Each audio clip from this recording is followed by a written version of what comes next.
students, good morning, to all my class. Dear students, today we will discuss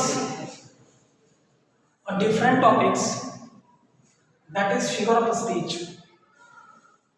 student, जैसे हम लोग जानते हैं हिंदी में हम लोग पढ़े हैं इसको अलंकार के नाम से, और उसी चीज़ को इंग्लिश में नाम दिया गया है फिगर ऑफ स्पीच, जिसका आप डेफिनेशन देख पा रहे हैं लिखा हुआ अ वर्ड और expression used not with its original meaning.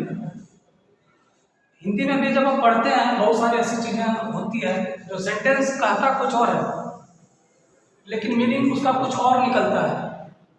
जैसे एक छोटी सी कविता में आपको सुना रहा हूँ, कबीरदास की उल्टा बानी बरसे कंबल भींजे पानी। सुनने में क्या लग रहा है, बरसे कंबल और भींजे पानी, पानी बरसता है तो कंबल भींगता है, लेकिन यहाँ सुनने में कैसा लग रहा है, उल्टा।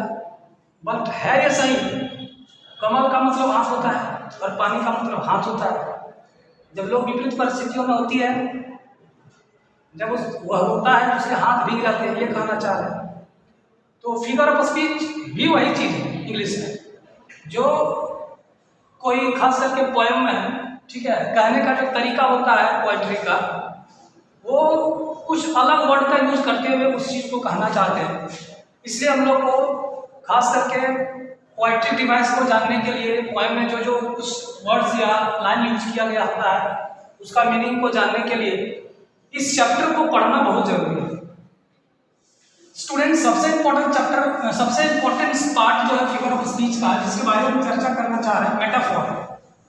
मेटाफोर का मतलब क्या हुआ कि जब दो चीज़ों को, ठीक है, दो या दो से अधिक चीज़ों को जब लोग कंपेयर करते हैं बिना एज या लाइक का यूज किए, एज लाइक देन यानी कंपेरिजन वाला जो वर्ड होता है वो सब नहीं लगाते हैं, और बिना कंपेयर वाला वर्ड यूज किए हुए यदि किसी दो चीज़ों को हम लोग कंपेयर कर पाते हैं तो वैसे कंडीशन में हम लोग मेटाफोर का यूज करेंगे, ठीक है। एज लाइक देन ये सब शब्द का यूज नहीं करना है। इसका डेफिनेशन देखिए, लिखिए comparing without using as like और देन। दो चीज़ों का कंपेयर बिना एज लाइक या देन का यूज किए हम लोग जब करते हैं तो उसको मेटाफोर में रखते हैं। सिमिली क्या होता है, सिमिली के बारे में जानिए। तो दोनों इसमें एक साथ लिखे क्योंकि ये दोनों में थोड़ा कंफ्यूजन हुई कि दोनों कंपेयर करने के लिए यूज किया जाता है, बट डिफरेंस क्या है कि इसमें बिना कंपेरेटिव वाला कंपेयर करने के लिए जो वर्ड का यूज करते हैं, एज हो गया, देन हो गया, लाइक हो गया, इस टाइप का वर्ड यदि यूज नहीं किया गया तो मेटाफोर। लेकिन यदि एज, देन, लाइक ये सब वर्ड का यूज किया गया है सेंटेंस में तो वो सिमिली कहलाता है। तो बेसिक डिफरेंस यही है। यहाँ पे लिखा हुआ है comparing by using as, like या देन। इस तरह शब्दों का यूज किया गया हो किसी सेंटेंस में दो चीजों को कंपेयर करने के लिए तो वो सिमिली के अंतर्गत आएगा। जैसे एग्जांपल स्टूडेंट देखिए, लिखा हुआ है Maharana Pratap fought like a tiger. Battlefield में जब महाराणा प्रताप रहते थे तो सैनिकों की संख्या कितनी है वो कभी काउंट नहीं करते थे, ना ही उनको फर्क पड़ता था। तो यहाँ पे कहना ये नहीं चाह रहा है कि Maharana Pratap fought like a tiger, यानी दैट मींस जिस तरह से टाइगर को फर्क नहीं पड़ता अदर एनिमल्स कितने हैं, उसी प्रकार से बैटलफील्ड में महाराणा प्रताप को नहीं फर्क पड़ता था कि नंबर ऑफ सोल्जर्स कितने हैं। तो यहाँ पे एक तरह से कंपेयर किया गया है महाराणा प्रताप को टाइगर से। अब बोलिएगा सर कंपेयर तो सिंपल चीजों का होता है, यहाँ पे महाराणा प्रताप है, एक टाइगर है, तो अलग अलग हो गया, एक पर्सन ऑफ एनिमल्स। तो स्टूडेंट्स यहाँ दोनों का हिम्मत को कंपेयर किया गया है। जिस प्रकार का टाइगर का जो गट्स होता है, जिस तरह से टाइगर करेजियस होता है, जिस तरह से टाइगर बोल्डनेस होता है, ठीक है, उसी प्रकार से महाराणा प्रताप के अंदर का जो गट्स था फाइट में, उनको जरा सा भी डर नहीं लगता था। वही यहाँ पे सेंटेंस का Maharana Pratap fought like a tiger. अभी सेंटेंस में देखिए कंपेयर करने के लिए लाइक वर्ड यूज किया गया है। तो जब लाइक वर्ड आपको दिख गया दो चीजों को कंपेयर करने के लिए तो समझ सकते हो मेटाफोर में रखोगे या सिमिली में, सोचिए। सेम सेंटेंस को दूसरे तरीके से कहा गया है, Maharana Pratap was a tiger in a fight. जरा समझिएगा, ये दोनों सेंटेंस का मीनिंग लगभग सेम है। डिफरेंस क्या है, यहाँ पे देखिए लाइक वर्ड यूज किया है, इस सेंटेंस में लाइक वर्ड नहीं है, लेकिन यहाँ पे भी एक तरह से कहा जाए तो कंपेयर हो रहा है कि महाराणा प्रताप टाइगर थे वार में, जब वार में लड़ाई में जाते थे तो टाइगर की तरह थे। जिस तरह से टाइगर को थोड़ा सा भी डर नहीं लगता, ठीक है, बकरियों के झुंड में या भेड़ों के झुंड में या कोई अदर एनिमल जो भी है, ठीक है, उसी प्रकार से महाराणा प्रताप। तो सेंटेंस दोनों का मीनिंग सेम है, बट एक में स्पष्ट दिख रहा है लाइक, एक में लाइक दिख नहीं रहा। तो जब लाइक दिख रहा है तो इसको किस में रखिएगा, मेटाफोर या सेंटेंस में यहाँ जो कंपेयर किया गया है उसको मेटाफोर कहा जाए या सिमिली कहा जाए। हम पहले ही बता चुके हैं कि जब कंपेयर करेंगे और कंपेयर में एज, लाइक या देन वर्ड का यूज किया गया हो तो उसको मेटाफोर के अंतर्गत नहीं रखना है। यहाँ पे लिखा गया विदाउट यूजिंग, और जब आप कंपेयर करते समय एज, लाइक और देन का यूज करिएगा तो उसको सिमिली में रखना पड़ेगा। तो दोनों सेंटेंस में इसमें आपका यूज किया गया सिमिली और इसमें यूज किया गया मेटाफोर।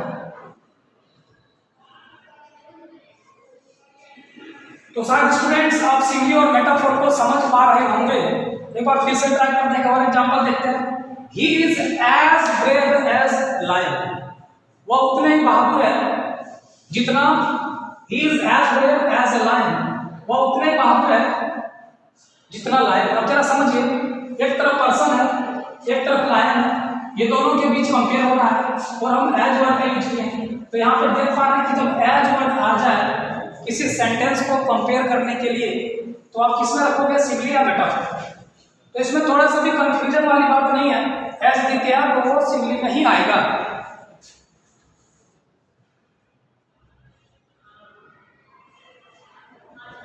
नेक्स्ट देखिए, his home is a prison. Prison का मतलब क्या होता है, जेल। अच्छा बताइए, किसी का घर जो है वो जेल जैसा हो सकता है, जेल तो नहीं हो सकता है, वो तो एडमिनिस्ट्रेटिव डिपार्टमेंट है, जेल तो थाना हो गया, वो तो कोई पर्सन किसी को अपना घर को जेल नहीं बना सकता। जेल के जैसा, ये बात यहाँ छुपा हुआ है कि उसका जो घर है ना वो जेल के जैसा है, ठीक है। जिस तरह से कैदियों को कैद करके रखा जाता है किसी पार्टिकुलर जगह पे, बहुत ऐसे बच्चे भी हुए हैं जिनको क्या करते हैं, पेरेंट्स अलाउ नहीं करते कि बाहर जाना, घूमना, दौड़ना, साथियों के साथ टहलना, ठीक है, बाहर निकलना ही नहीं है। तो यहाँ पे देखिए क्या सेंटेंस लिखा गया, his home is a prison, उसका घर जो है वो जेल है। जरा समझिए, कंपेयर हो रहा है, जेल से कंपेयर हो रहा है उसका घर का, लेकिन कंपेयर हो रहा है इस प्रकार से कि इस सेंटेंस में कहीं एज, लाइक या देन वर्ड का यूज नहीं किया गया। तो इस टाइप के सेंटेंस को आप क्या बताओगे, मेटाफोर या सिमिली, आप सोच के बताएंगे।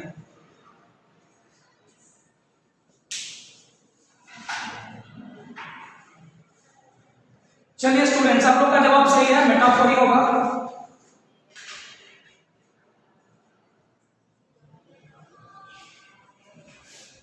एक और सेंटेंस लिखा हुआ है, mister Anmol Kumar has a stone heart. अच्छा बताओ, कोई इंसान है तो उसका पत्थर का तो दिल नहीं होगा, दिल जैसे होता है वैसे होगा। तो स्टोन हार्ट कहने का क्या मतलब हो, पत्थर का दिल है, तो यहाँ पत्थर का दिल है ये नहीं कहना चाह रहा है, उसका दिल कठोर है, उतना ही कठोर है जैसे पत्थर होता है। तो जरा सोचा जाए, सेंटेंस में भी कंपेयर हुआ है कि अनमोल का जो हार्ट है वो उसी प्रकार से है जैसे पत्थर होता है, पत्थर का दिल। तो जरा सोचा जाए, इस सेंटेंस में भी कंपेयर हुआ है स्टोन का अनमोल का हार्ट से। तो इस प्रकार से सेंटेंस को आप क्या कहेंगे, मेटाफोर या सिमिली। जो स्टूडेंट्स मेटाफोर बोल रहे हैं उनका जवाब सही है, क्योंकि इसमें एज और लाइक वर्ड नहीं आया, एज, लाइक, देन ऐसा नहीं यूज किया गया है, ठीक है, इसलिए इस सेंटेंस को हम लोग मेटाफोर बोलेंगे। नेक्स्ट है, इट लुक्स, यह दिखता है, एज ब्लैक एज कोल, उतने ही काला दिखता है जितना कोयला। तो जरा समझिए, एज और एज आया, कंपेयर हुआ है, कोयला से कंपेयर हुआ किसी चीज का, ठीक है। तो जरा सोचिए, जब एज ब्लैक एज कोल लिखा गया है तो कंपेरिजन तो एज आया है कंपेयर करने के लिए, हम तो उतने ही काला है जितना कोल। तो इस टाइप के सेंटेंस को किस में रखिएगा, एज दिया गया तो सिमिली। स्टूडेंट्स ऐसा उम्मीद करते हैं कि आप समझ पाए होंगे मेटाफोर और सिमिली। जब हम लोग ऑफलाइन क्लास में मिलेंगे तो ये सब की चर्चा करेंगे, तो वहाँ पे आपको जवाब देना होगा, इसलिए इसको आप अच्छे से समझ लें। फिर हम लोग अदर पार्ट्स को देखते हैं, मेटाफोर, सिमिली, इसके अलावा और बहुत सारे फिगर ऑफ स्पीच के अंतर्गत आते हैं वर्ड को, कि हम लोग कैसे पहचानेंगे कि वो मेटाफोर है कि सिमिली है कि पर्सोनिफिकेशन है, एलिट्रेशन है, हाइपरबोल, बहुत सारे हैं। वन बाय वन हम क्लियर करते जाएंगे। सबसे पहले शायद ये दोनों क्लियर आप कर पाए, एक बार फिर से समझ लें। मेटाफोर तब यूज करते हैं वैसे दो चीज़ों को कंपेयर करने के लिए यूज करते हैं जहाँ पे दो चीज़ों का कंपेयर हुआ है बट इनडायरेक्टली। इनडायरेक्ट में हुआ है वो कंपेयर वाला वर्ड यूज नहीं किया गया है, ठीक है। कंपेयर करने के लिए जैसे एज लाइक जैसे वर्ड का यूज करते हैं उसका यूज नहीं किया गया है, तो वैसे सेंटेंस को मेटाफोर बोलेंगे। अब जैसे किसी को बोलते हैं you are my doctor, you are my heart, तो यू आर माई हार्ट किसी पर्सन को अपने हार्ट को नहीं कर सकता, आपका हार्ट तो आपके पास है, बट किसी पर्सन को इंडिकेट कर देती है अभी क्या है, कंपेयर है। अब उसी प्रकार से हमारे लिए इंपॉर्टेंट है जिस प्रकार से मेरे लिए हार्ट इंपॉर्टेंट है। तो यहाँ पे भी देखिए कहीं कहीं कंपेयर हुआ है, तो कंपेयर हुआ है लेकिन एज और देन का यूज नहीं किया गया है, तो इस टाइप के सेंटेंस को मेटाफोर बोलेंगे। लेकिन एज लाइक देन ये सब स्पष्ट दिख जाए तो सीधा सीधी होगा। इसको समझना बहुत आसान है। कुछ और एग्जाम्पल देखा जाए और उसमें आपको बताना है कि कौन सा मेटाफोर है कौन सा सिमिली है। ज्यादा नहीं, एक दो एग्जाम्पल और लेते हैं ताकि आप लोग का और अच्छे से क्लियर हो पाए।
ट्राई करें students. He treated me as a boss. Treat means बर्ताव करना, उसने मेरे साथ बर्ताव किया लाइक जिस तरह से वो अपने मालिक के साथ बर्ताव करता है। तो इस सेंटेंस को देखिए एज का यूज किया गया है, किसी पर्सन का कंपेयर किसी बॉस से किया गया है, ठीक है।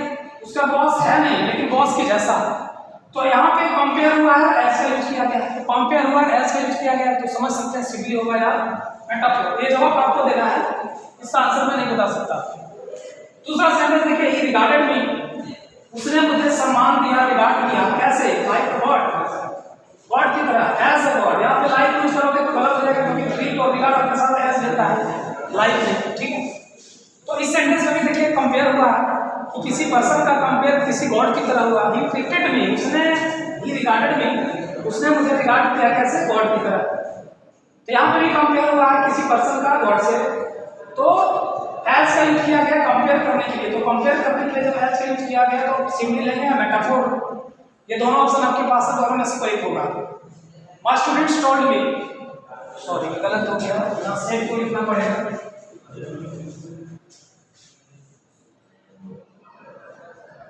My students said to me, narration का क्वेश्चन इस प्रकार से बनाते होंगे, you are my hero.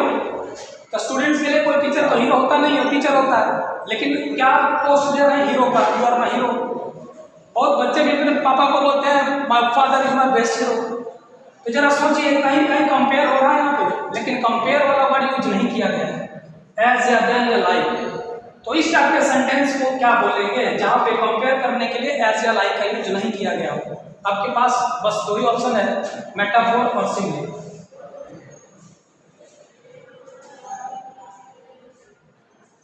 Last, Sonu is better than Monu. Sonu is better than Monu बहुत इजी है, और ये चारों क्वेश्चन का जवाब अपने नोटबुक में नोट करेंगे।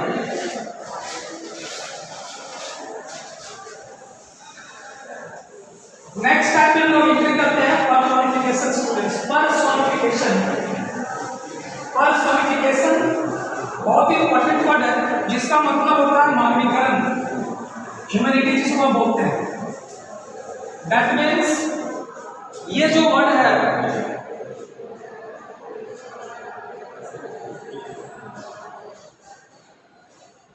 ये बहुत इंपॉर्टेंट वर्ड है स्टूडेंट्स।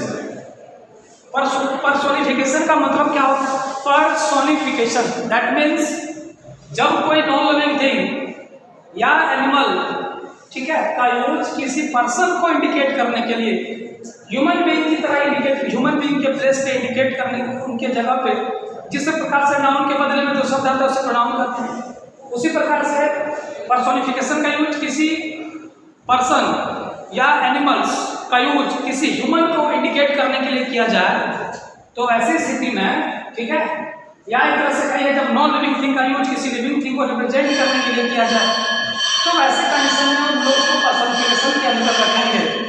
अभी हम लोग कुछ एग्जाम्पल देखेंगे पर्सोनिफिकेशन का और उसको आइडेंटिफाई करने की कोशिश करेंगे किस प्रकार के सेंटेंस इसके अंतर्गत आते हैं।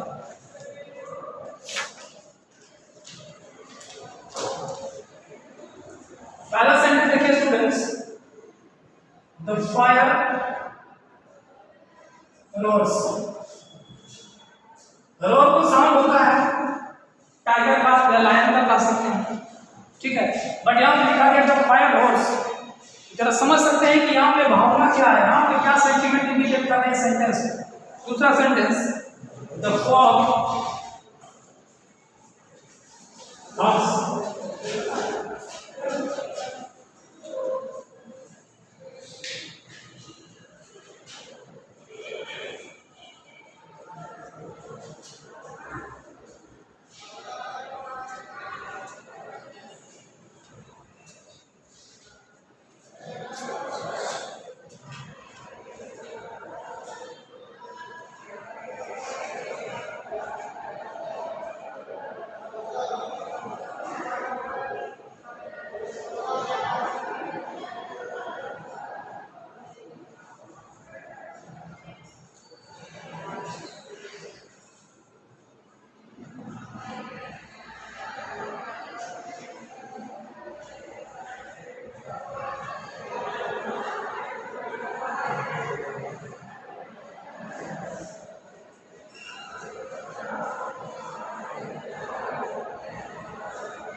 स्टूडेंट समझने के लिए हम लोग कुछ क्वेश्चंस दिए हैं बोर्ड पे, आप देख सकते हैं, एक बार समझिए, जरा समझिए कि जो वर्ड सब्जेक्ट के प्लेस पे यूज किया गया क्या रियल में वो करता है।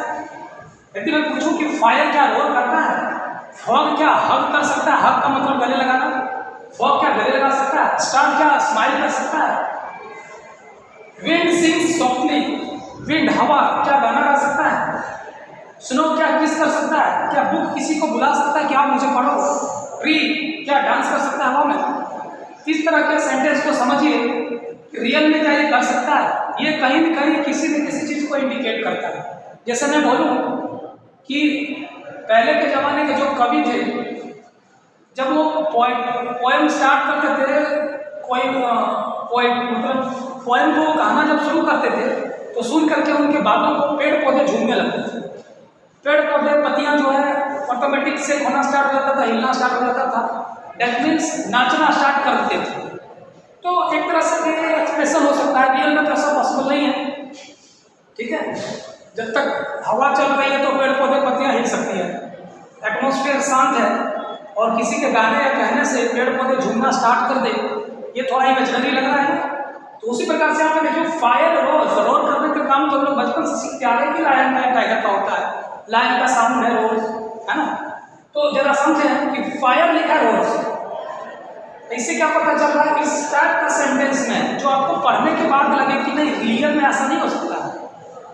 जैसे मैं बोलूँ कि stick is son of that old man, जो स्टिक है, जो लाठी है, वो उस बूढ़े व्यक्ति का बेटा जैसा बेटा है। बेटा जैसा कर दिया तो फिर वो हो गया, क्या बोलते हैं, मेटाफोर। तो यहाँ पे क्या हो जाएगा, देखिए समझिए जरा। तो फायर रोड्स इसको पर्सोनिफिकेशन के अंदर रखेंगे क्योंकि फायर का यूज जो होगा किया गया यहाँ पे किसी एनिमल्स को इंडिकेट करने के लिए, रोड करने का काम एनिमल्स का है। तो ऐसे कंडीशन इसको पर्सोनिफिकेशन बोला जाएगा। द फॉग हग्स, ये भी पता है कि फॉग हग नहीं कर सकता, लेकिन कंपेयर किया गया है, इसको बताया गया है किसी न किसी लिविंग को इंडिकेट करने के लिए किया गया है। उसी प्रकार से देखिए लिखा गया स्टार स्माइल अबाउट। बहुत बार हम लोग कोई स्टेटमेंट को कहने के लिए कह सकते हैं कि नहीं सूर्य का सनराइजेस का बर्थ जो है, सन का उदय होने का काम पश्चिम में हो सकता है, बट ये नहीं हो सकता। दैट मीन्स क्या कहना चाह रहे हैं, सेंटेंस का मतलब क्या हुआ कि आप जो स्टेटमेंट को रखे हैं वो स्टेटमेंट किसी भी कंडीशन में झूठा नहीं हो सकता, ठीक है। इसीलिए आप एक अलग से सेंटेंस बोल दिए सूरज का उदय पश्चिम में पॉसिबल है, बट मैं जो बोल रहा हूँ पॉसिबल नहीं है, मतलब गलत नहीं है। दैट मीन्स वो स्टेटमेंट पूरी तरह से सच है। तो यहाँ पे जो बताया गया स्टार स्माइल अबाउट, तारे जो आसमान में मुस्कुराते हैं, मुस्कुराते हुए किसने देखा, इसका मतलब क्या समझ रहे हैं आपने कि किसी चीज का यूज, ठीक है, किसी नॉन लिविंग थिंग का यूज किसी चीजों को इंडिकेट करने के लिए किया गया है। तो यहाँ पे ये सारे चीजें जो सारे एग्जाम्पल जो है वो पर्सोनिफिकेशन का है। पर्सोनिफिकेशन का स्टूडेंट्स कुछ और एग्जाम्पल आप लिखने की कोशिश करें, पहले इसको कॉपी में नोट डाउन कर लो।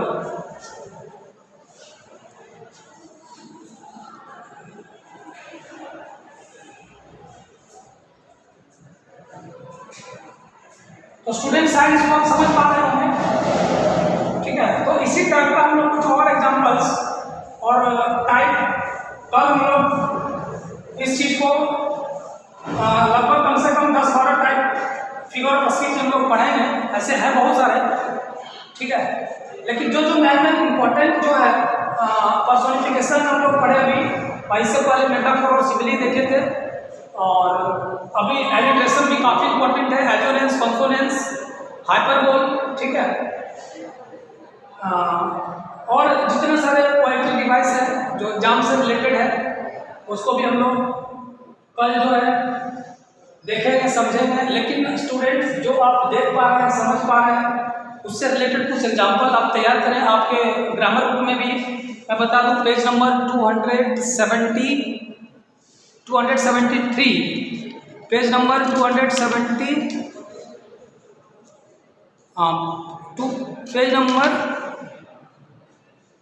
पेज नंबर 269 में फिगर ऑफ स्पीच दिया गया है, जहाँ से आप कुछ एग्जाम्पल देख सकते हैं, समझ सकते हैं, प्रैक्टिस भी कर सकते हैं, एक्सरसाइज भी दिया गया है। तो इससे पहले कि अभी आपको मेटाफोर, सिमिली और पर्सोनिफिकेशन ये 3 चीज़ पढ़ा है, ये 3 टाइप से रिलेटेड आप प्रैक्टिस कर सकते हैं। बाकी जो है सो कल हम लोग एलिट्रेशन,